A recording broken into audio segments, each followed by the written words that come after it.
Hi, I'm Debbie Whitlock. Welcome to Back on the Road. This week, Ryan Snider from Ryan's Paintless Dent Repair answers some emails from viewers. For instance, is my paintless dent repair going to be covered by my insurance? And I'll also visit with Chuck Oxford, owner of Lakeside Collision Center of Bellevue.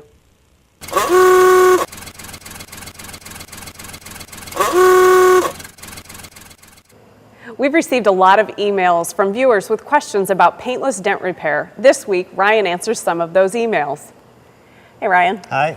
So our first question comes to us from Ray in Maple Valley. Now, Ray wants to know, is his paintless dent repair going to be covered by his insurance? Yes, I work with a lot of insurance companies, but it's certainly worth checking with your agent first just to be sure.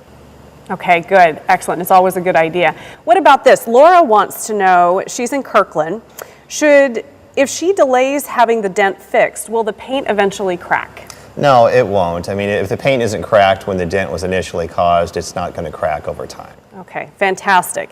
Now, James in Seattle has an older car. Says he drives a 1995 328 IS BMW.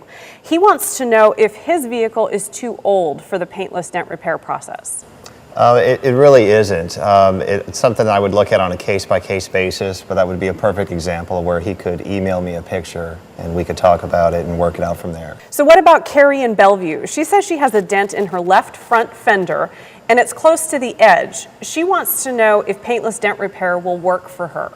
Yes, close to the edge is okay. Right on the edge is more of a problem because it's going to limit the accessibility behind the dent, which is really key for my process. Great. Thanks for taking the time to answer our questions, Ryan. Sure. And thanks to those of you who sent the emails. If anyone watching today has a question about the paintless dent repair process, be sure to visit the web address below, send us an email, and we might just answer your question on the air.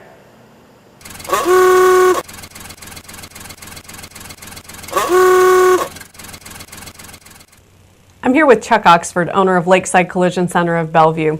Chuck, one of the things we often don't think about after the accident has occurred and we need to get our vehicle repaired is how we're going to get around after that's happened. What are some suggestions you have for people to make sure that they're not met with a surprise when they leave their vehicle with you and head off to the rental car shop?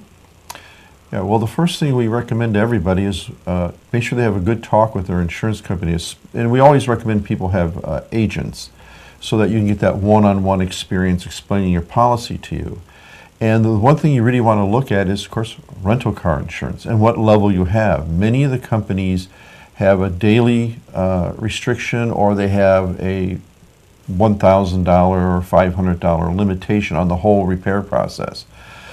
So you want to be sure that you have adequate coverage from a dollar standpoint, but also that you can have the type of vehicle that you need to be driving when you're having your car repaired.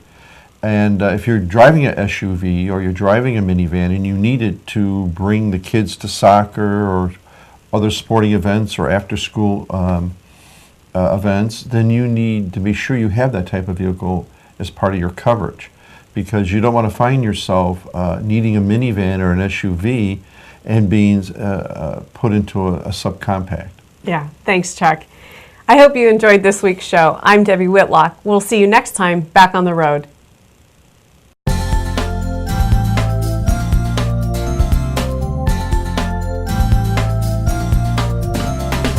Thanks, Ray. Whip around like that. I'm going to do a close-up too. Should I fling my hair? Should we get music?